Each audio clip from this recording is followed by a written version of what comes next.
杜月笙全传，作者司马烈人。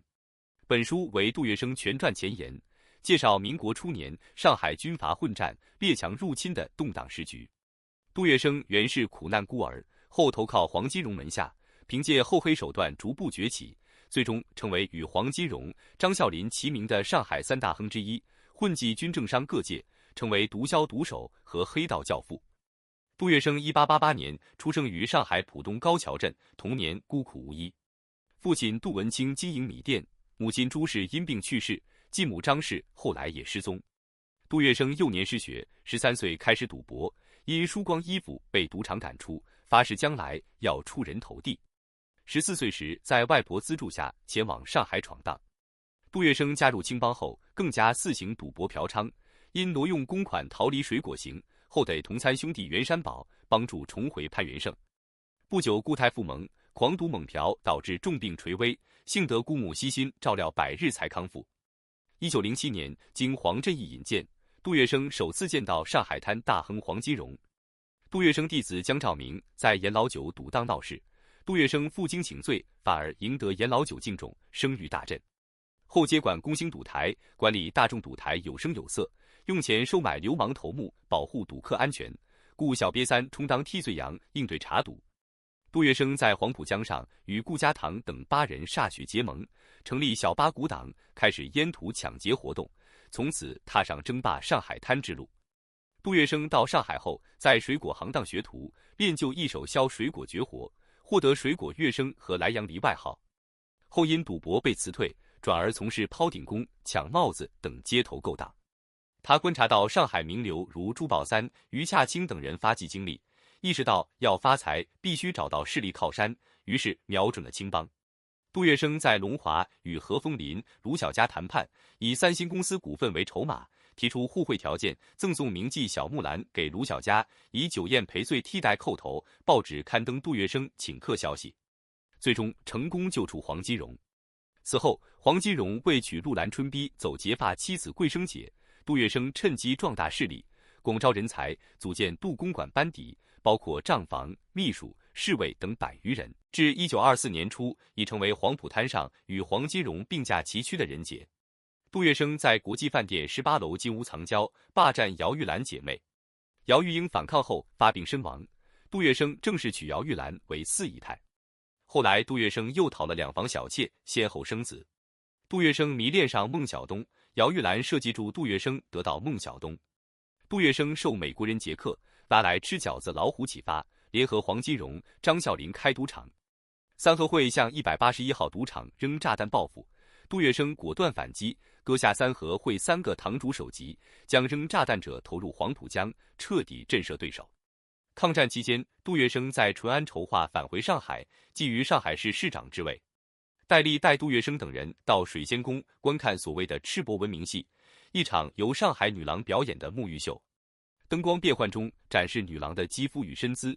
表演结束后，杜月笙评价说：“什么都让你看了，反而无啥味道了。”体现了这帮人物追求感官刺激的享乐生活。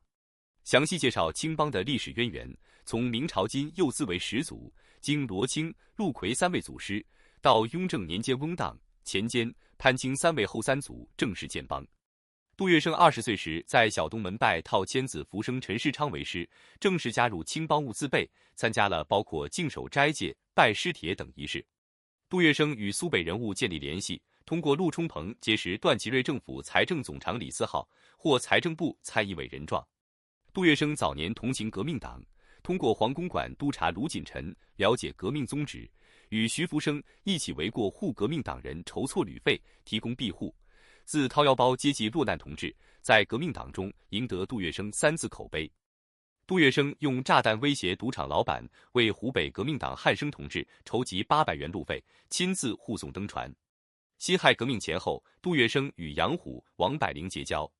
本章详述徐宝山、徐老虎传奇经历，从盐枭盗匪到接受清廷招安，任飞虎营统领，后又投身辛亥革命，占据长江中游军事要地，其部队为淮上劲旅，令革命军不得不虚与委蛇。杜月笙协助革命党刺杀军阀徐宝山，他通过古董商艾某获取徐宝山的生活规律情报，提出用炸弹暗杀的方案。炸弹专家黄复生设计了精巧的引爆装置，将炸药藏于古董铁箱中，钥匙插入即触发引线。1912年5月23日，徐宝山在接押房打开铁箱时被当场炸死。此后二次革命爆发，但讨袁军事最终失败，王柏龄辗转各地继续革命事业。杜月笙在法租界政治漩涡中纵横捭阖，倾向国民党，暗中支持革命。他保护皖西将领徐树铮安全返沪，三大亨亲自到码头迎接，派人日夜守护。随后又在富春楼老六香闺设宴招待奉系将领张宗昌，以美女和赌局使其尽欢。杜月笙的交际圈日益扩大，与各派势力建立联系，成为全国性人物，声誉日隆。杜月笙安排戴笠赴广州投军，托黄金荣写介绍信给蒋介石。戴笠凭此进入黄埔军校，日后成为军统首领。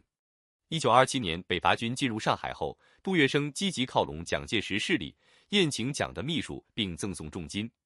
他深知在中国打天下需多方压住，既与洋人军阀交往，又与革命党建立联系，为即将到来的412清党与蒋介石合作埋下伏笔。详细描述杜月笙首次进入同福里黄公馆的场景，包括对黄金荣外貌、客厅布置的描写。黄金荣对杜月笙印象不错，让他跟随马祥生。杜月笙开始在黄公馆做杂物，后成为黄金荣随从，每日随侍左右，暗中观察学习，寻找飞黄腾达的机会。杜月笙发现黄公馆的秘密，走私鸦片，团年糕。他通过精心照料生病的桂生姐获得信任，后主动请缨追回被劫烟土，成功人赃俱获。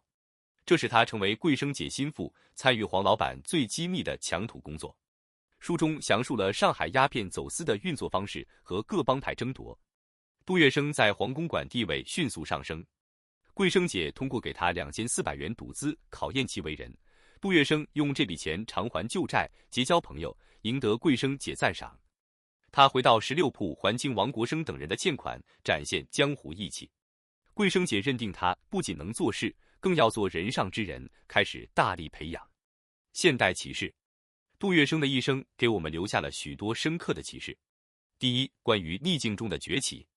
杜月笙从一个孤苦无依的孤儿，到成为上海滩一代枭雄，靠的是过人的心机和手段。他深谙厚黑学，在乱世中找到了生存和发展的道路。这告诉我们，环境越恶劣，越需要灵活应变的能力。第二，关于人脉的重要性。杜月笙一生都在经营人脉，从青帮老大到军阀政要，从洋人到革命党，他都能建立联系。他深知在中国社会，关系比能力更重要。这种社交智慧在今天仍然适用。第三，关于道德与利益的抉择。杜月笙的手段并不光彩，他贩卖鸦片，开设赌场，参与政治暗杀。但从另一个角度看，他也在抗日战争中做出过贡献，资助过革命党人。这让我们思考，在特殊的历史环境下，道德标准是否应该有所不同。第四，关于时代的局限性。杜月笙生活在军阀混战、列强入侵的年代，他的选择很大程度上是被时代所迫。如果没有那个动荡的年代，也许他会走上完全不同的道路。第五，关于名声与遗产。杜月笙一生追求名声，最终却只能流落香港，郁郁而终。他留下的不是美名，而是一个复杂的历史符号。这提醒我们，真正能经得起时间考验的，不是权力和财富，而是对社会的正面贡献。杜月笙用一生告诉我们，在乱世中生存需要智慧和手段，但最终能留下的不是那些权谋和手段，而是对后人的警示和反思。